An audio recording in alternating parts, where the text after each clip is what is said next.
Welcome back, everybody. Philosophy for the People. We are here once again with Dr. Jim to finish our series on panpsychism.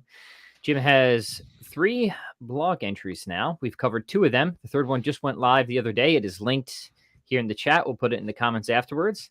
And you really have a small book once the word count. What'd you say? It's like 60,000 words altogether. So yeah, I don't know. It's probably, what is it? It's about like probably close to 20,000 words total. So, it's 2/3 of a short little book that I unloaded there right. for the people, right? As always. Yeah. And part of it is we get a lot of questions about panpsychism, and my own views kind of run close-ish to some of the panpsychic stuff. And I also haven't really written about, more direct philosophy of mind stuff in a while. Like, so, and also I had been very taken, as you know, by Goff's book last fall. So all that stuff added up that finally, when summer got around, I was committed to doing something pretty substantial on panpsychism. You just erupted like a geyser. I erupted. Yeah. That's awesome. It's fun when that happens, isn't it? Yeah. I think my next Substack, which I'm going to maybe start tomorrow-ish, is going to be my thoughts on the movie Nope. So a little movie criticism. I like that. We've been so by the way, gentle listeners, let me say, if you're not subscribed to our Substack, we each have one. If you like what we're doing here on the podcast, the Substack offers you an opportunity to go deeper. I just had a Substack up where I build on the previous conversation we had on moral realism and responded to various criticisms to that. So the Substack is sort of the extended conversation of what happens on this podcast, both Jim's Substack and mine. So please subscribe to those. Anyways, so Jim, in part 1, we tried to steelman the case for panpsychism. Exactly. Tried to show what motivates this. Why do people believe it? Then in part 2, you gave your critique of panpsychism, which is very interesting. So I'm going to encourage people to go back and watch those 2 if they haven't already. And now this one is titled Panpsychism and the Disenfranchisement of the World. So where are we picking up here, and what are we talking about today? Yeah, so in the first part of the series, I use Goff to steelman panpsychism because I think his version is the most interesting, and I find Goff an interesting thinker, right? If I'm gonna read a contemporary analytic philosopher, I think Goff's one of my guys I'm gonna go to. And what I argue, and I think this is fair to Goff, is that what's pushing panpsychism is this commitment to 2 very distinctive principles of modernity. On the one hand, that we have, like, there is a difference between the mental and the physical. Okay. So I call this, following Charles Taylor and Herbert Dreyfus, the dualist sorting. Okay, that there's an essential difference between what is mental and what is physical. Despite Goff's protestations, I think he still operates by the dualist sorting, and that's a theme throughout the 2 critical essays that I wrote about it. Okay.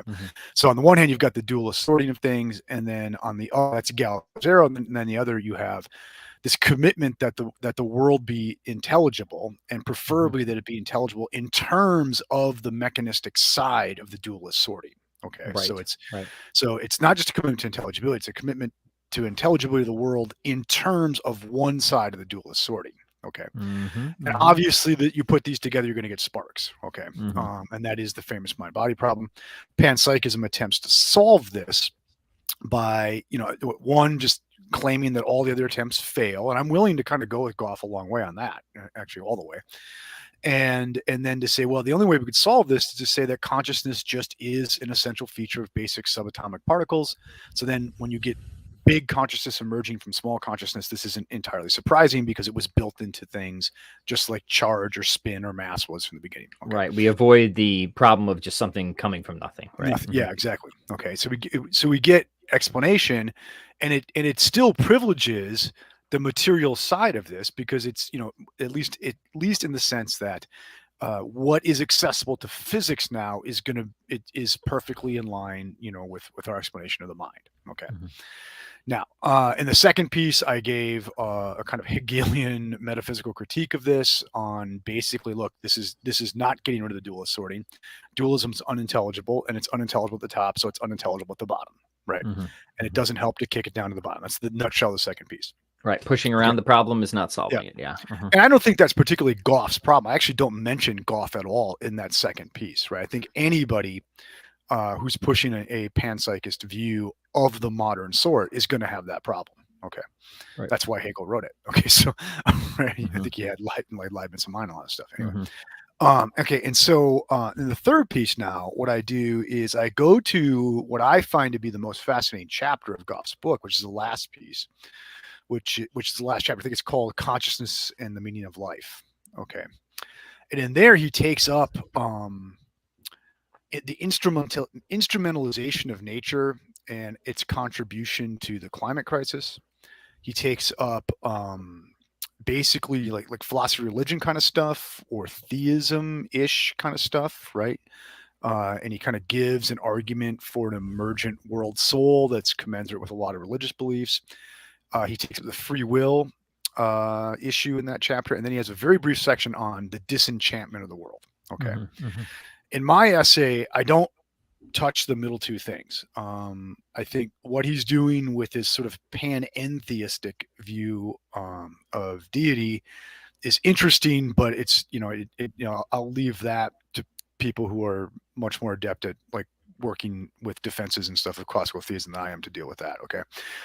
His take on the free will thing is a lot like a lot of stuff I do in my new book. So I don't really have anything to disagree with him on in that section of the book. Okay. In fact, a lot I do agree with him on. So, but it's the first and the last sections of that last chapter of Galileo's Arrow that I'm going to take issue with in this essay. Okay. So first of all, Goff rightly points out that the dualist sorting seems to have had really bad consequences for our relationship to nature and even our relationship to ourselves and other people by saying you've got we're in this kingdom of consciousness over here, and then you've got this kingdom of mechanistically guided things over there, and they are just completely different things, right? Okay. And so it then seems like there's no sense of fellowship or like between we as consciousness and the rest of the world at all. We're just utterly sui generis different, right? Right. Yeah. There's a lack of integration, right? Lack of integration, and the way Goff puts it, there's a lack of warmth, right? Like that's a foreign land, right? Right. And you can read this even in Descartes of how he thought about animals, for example. Exactly. Right? Yeah. And Goff brings that up. And there's a lot of, and he cites some very interesting people on like the green side of things who see in Descartes, like the beginnings of this, right? And what did Descartes say? We're going to be the masters and commanders of nature, man. Right? Why? Because all the value has been trapped away in consciousness now. We don't see consciousness as part of nature. So what's outside of that, it looks like we can just kind of wail on that as we will, right? Yeah. So first, Goff, I think very perceptively brings up, one, this instrumentalizes nature. Okay. It makes it there for our use. Okay. And two, it alienates us from nature in the sense that, well, let me go back. So it instrumentalizes nature in the sense that, hey, nature has no intrinsic value because Goff is assuming the only thing that gives something intrinsic value is consciousness. Now, I'm going to say Goff's saying that. I think that's a problem, right? That is a problem, yeah. The only value, it seems for Goff, the only value bestowing property is consciousness. Okay. So if you take consciousness utterly out of nature, it looks like nature has only instrumental value with respect to what it does for our consciousness. So we're only going to value nature now to the degree to which it serves our survival needs or it gives us some kind of subjective fulfillment or pleasure. Okay. Right. So if we can eat it or it fulfills us to look at it, that's fine. Otherwise, do with it what you will. Right? Okay. And, we might also say, it looks like human and animal bodies too are part of that mechanistic side of it. So it seemed like it doesn't really matter what you do with those things as long as it's satisfying to consciousness, right? And Goff hints at worry about that, which I'm refreshed by. Okay. But also, another thing he just says, it just alienates us from nature. Like we're living in a foreign world now. And he even points out in the chapter, which I thought was really neat, is that it alienates us from each other, right? Because my only way of like communicating to, Martha is by observing this mechanized body of hers and her recognizing this mechanized body of mine, which are, just foreigners. Like we have to look at each other through a foreign land now to get at each other. And it's not just the problem of the minds. I think Goff is saying here, there's like something just inherently wrong, right? Alienating, solipsistic about thinking about ourselves from the inside out like that. Okay. Right. Yeah. 100%. I agree with him on all of this, except for the consciousness being the primary value bestowing property. Okay. So that's what he does in the section on what he calls the climate crisis. And I think that's a very interesting section of the book. In the last section, very brief, he brings up the disenchantment of the world. Okay. And he says, he quotes Weber from, I think it's actually the Spirit of Capitalism book. Okay. Protestant Ethic and Spirit of Capitalism book. And where Weber, mentions, hey, like since we've, taken the spirit out of nature, right? We've come to see ourselves as living in this foreign land. And then, Goff goes on with, which is a very common story about this. And then as soon as we've done that, as soon as we've taken the spirit of nature, there's no more fairies in the hedgerows, right? It seems like the world is just this product of pure blind chance, and we're just an accident in it, right? And we don't see anything of value in the world, right, outside of our own consciousness. So then we're just given to a kind of nihilistic, consumerist acquisitiveness to sort of find meaning, right? Okay. He says, that we tried to find meaning by creating, traditional identities for ourselves and religion and nations and things like that. But now we've come with globalism, he thinks it's hard to take that seriously anymore. So it seems like once we disenchant nature and we can't see any kind of spiritual fellowship with anything outside of ourselves, nihilism's on its way. Sure. All right. And that's a fairly standard read of the disenchantment of the world, right?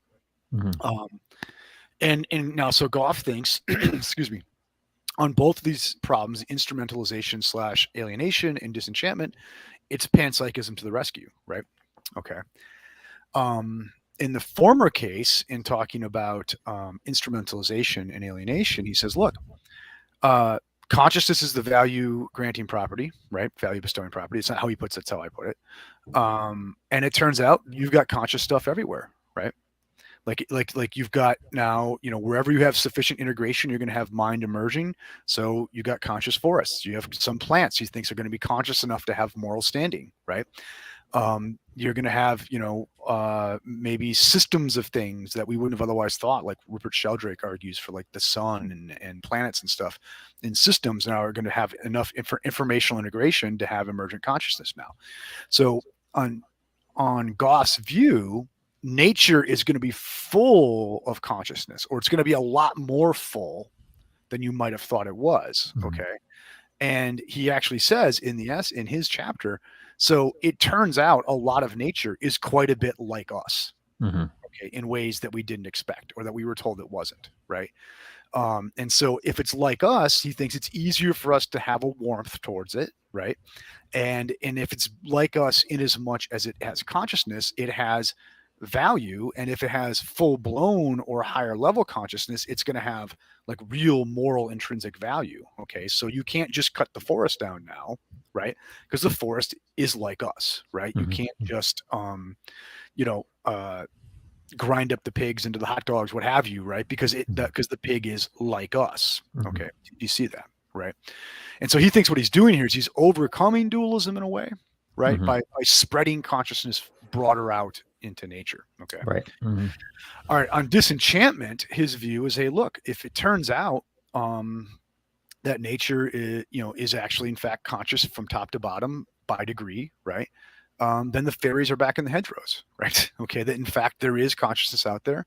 There are other things out there that pixies are back in, baby. They're back in. It's not how he puts it, and I don't mean to be flip with his view, but that's what he means. It's going to re-enchant nature. And I have lots of thoughts on pixies actually. Yeah. So for another time, that And his view, the band, right? I don't mind them. They're pretty good band. Both, yeah. Exactly right. And so his view is once nature's been we see the spirit is back into nature, right? We don't have to see ourselves as just this foreign accident of a blind nature. We are what nature is. We have solidarity with the spiritual world that is nature, right? Yeah. And then he also thinks, hey, we won't need these sort of national identities, religious identities to make up homes for us. Our home will be nature itself, is how he puts it. Okay. Yeah. All right. Okay. And so, and for him, he thinks that so panpsychism, really holds this cultural promise for us in overcoming instrumentalism and overcoming the disenchantment and nihilism of the modern world. Okay. Mm-hmm. All right. Now, and like, you know me well enough to see, okay, this is why like I kind of fell in love with that book, because he's hitting my wheelhouse here in a way. Right. Yeah. And it's not surprising that you and even myself would like a lot of what's said there, because he's fighting a common enemy, right? Like, recognizes the problem. Where we're going to disagree, where we have disagreed, is both, the actual coherence of panpsychism itself, but whether or not that actually solves the problem. Yeah, Right. exactly. Mhm. Yeah. And so I think that's why I even though I've written like these like two really polemical pieces, or three really, with the Goff, I want people to see that I see the guy as kind of a fellow traveler, right? Right. Okay. Yeah. I mean, like, look, Yeah. yes, disenfranchisement, huge issue. A lack of solidarity, huge issue. Yeah. Looming, increasing nihilistic consumerism, Huge issue, right? Nothing but agreement there. Instrumental attitude towards living bodies, Including huge issue. including the human body, Human right? body. Yeah. Huge issue. Huge Yeah. issue. Tons of agreement there. No doubt. Yeah. Very good. And I tell you, as you know, and I am going to criticize him in a second, right? But as you know, like I really love seeing a philosophy of mind guy, who does technical stuff, to actually take the time out and like show why this stuff makes a difference for issues of The practical difference, right, existential and humane, importance, right? Yeah, that's because ideas have consequences, and so Yeah. often on a popular level, people are like, you philosophers, you're just chopping logic and never doing anything useful, without realizing that they are themselves the product of a philosophical stream, right? Yeah. Their attitudes towards life, their dispositions, their beliefs, or the consequences of prior philosophical ideas. So I think it's another great person who does this was Adler. Adler is great at just exposing how much of our current issues are the results of the modern philosophical paradigm, even if most people haven't connected those dots. So yeah, I agree with you. That's always a good thing to point out. Right. Mm-hmm. Okay. So now that I've been nice, I want to pile on. Okay. Oh, yeah. Right. Gloves are coming off. Right. And so let's take up the way, like panpsychism as a way of dealing with instrumentalization and alienation. Okay. Now, and I'm going to hang on just like an adverbial phrase that Goff uses. Okay. So this could be a little like I'm hanging a lot on a piece of rhetoric here. Right. Mm-hmm. But he does say, look, panpsychism reveals that there are many things in nature that are like us. And since they're like us, they therefore have moral standing. Okay. Okay. First, I want to say, like, this is still the dualist sorting. Like he has a sort of sorting of the world in terms of the things that are due moral consideration and are not due moral consideration, based entirely on their relationship to consciousness. That's right. So we might have a certain degree of complexity in a Venus flytrap that is not there in a dandelion. So one has moral standing and the other does not. Right. So we're still, and it's still done along the lines of the original Great Partition. Now, with the near enough partition that the panpsychist gives us, it's a little foggier. And as I put it in the essay, he's really pushed the forces of Mordor beyond the boundaries of the Fangorn forest, right? So good analogy. So this would like lower the body count, okay, but it's still the same. It's still the partition attitude. Is still there. Yeah. The epistemological lines might be fuzzier, but it's still there, and the territory in a certain side might be expanded, but it's still the same problem, right? Still the same problem, yeah. And so, what I do in the essay is I say, look, in the 16th century, there was a debate among Spanish scholastics and Spanish power brokers, right, and the Portuguese, over whether or not it was okay to enslave and kill the Aboriginal people they were encountering in the New World based on how much like us they were. But where like us was taken as expressive of like full-blown European consciousness, right? Okay. And I think this kind of like us basis for moral standing should give us the creeps, right? You know what I mean? Like that this idea that we're going to like parse the world in terms of its moral value, in terms of how like something's consciousness is to ours, right? Where ours is sort of a selective group now, right? Is I think we can see historically has been very, very, very problematic. Right. And what exactly is it about consciousness that is value conferring, right? Right. I mean, most of us think that there's something about it, maybe, but like, what is grounding that? What is grounding an assumption, right? Is that just? Yeah. I don't know if Goff has an answer to that. I would like to hear it. Right. Exactly. Yeah. And it might be the rock bottom, but once again, like there's like it's still sorting in terms of the conscious and the unconscious, and it's still sorting value in its relationship to the conscious and the non-conscious. Do you see that? And it seems to me you still have an instrumentalization of everything that isn't conscious enough, and which really I find scary, is not enough like us. Okay. Right. And I think a lot of the people, who are in like very interesting metaphysicians who are into the green issues, right? Like Grant Harmon and Timothy Wharton and people like that, hear this and they're going to say, hey, this is exactly what we're worried about. This is the kind of like narcissistic humanism of the Enlightenment, right?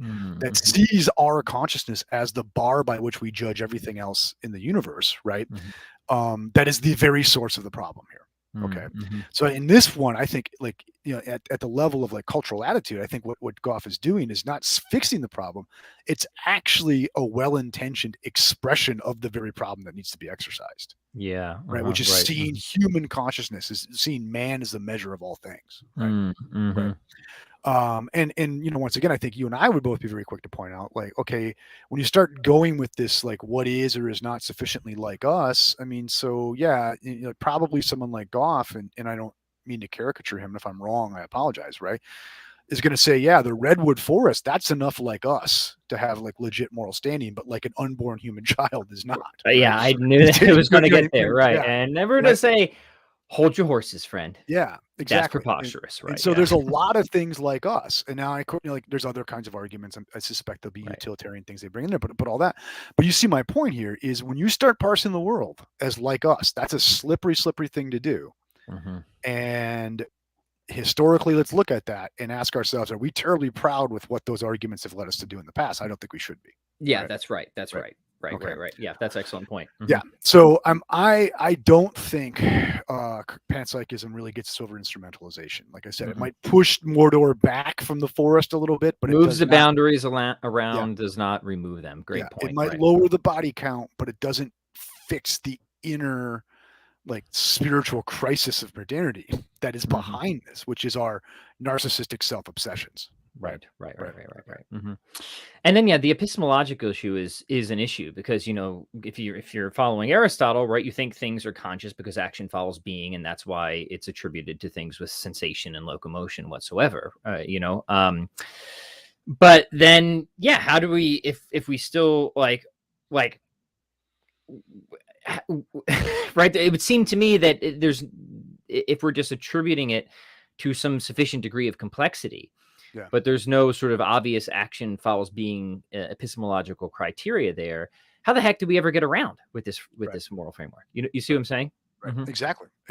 Agreed. So now let's talk about disenchantment. Okay. Yeah. All right. So I worry about how Goff interprets what disenchantment is in the first place. Okay. And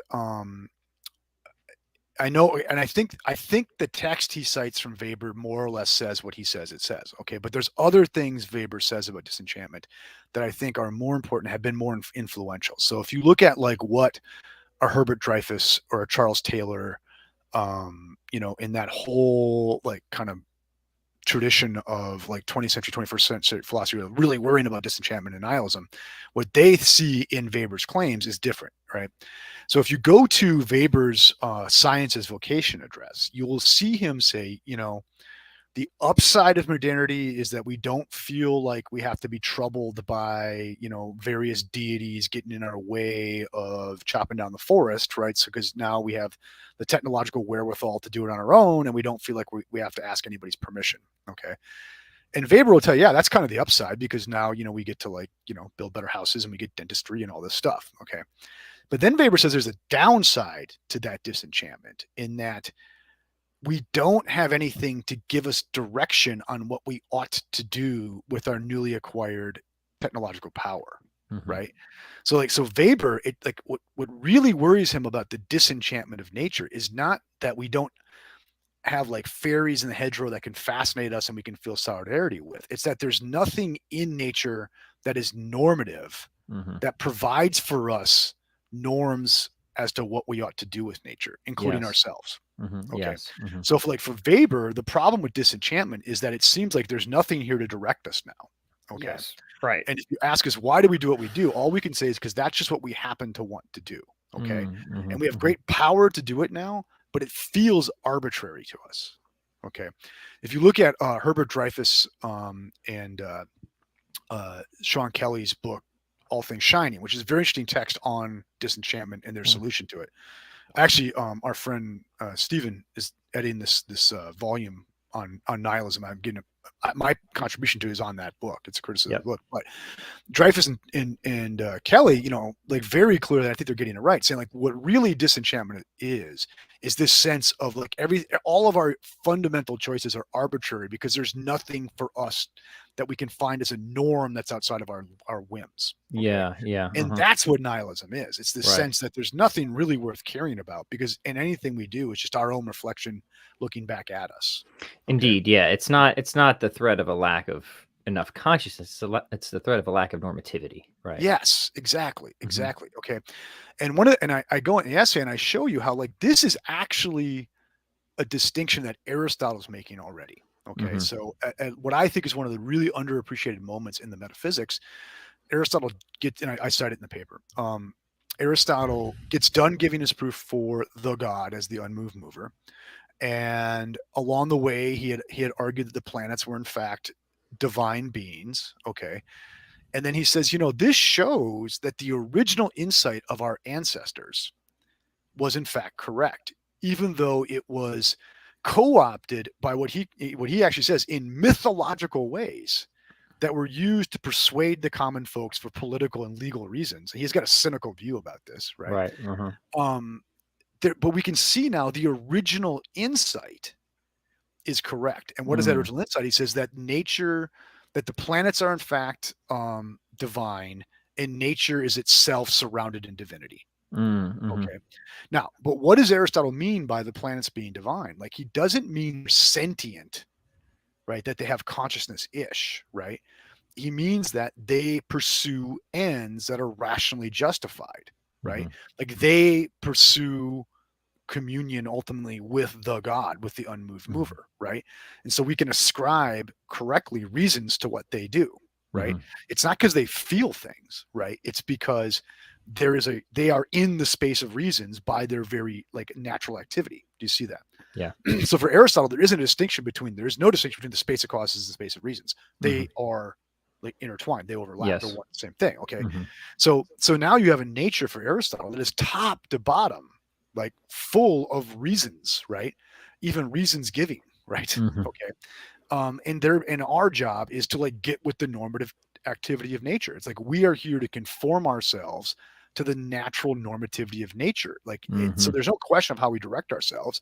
The point of ethics and politics for Aristotle is to build a city where the individual can get with the program, right? Right. To dance the dance, right? Dance the dance, to get with the program of nature, right?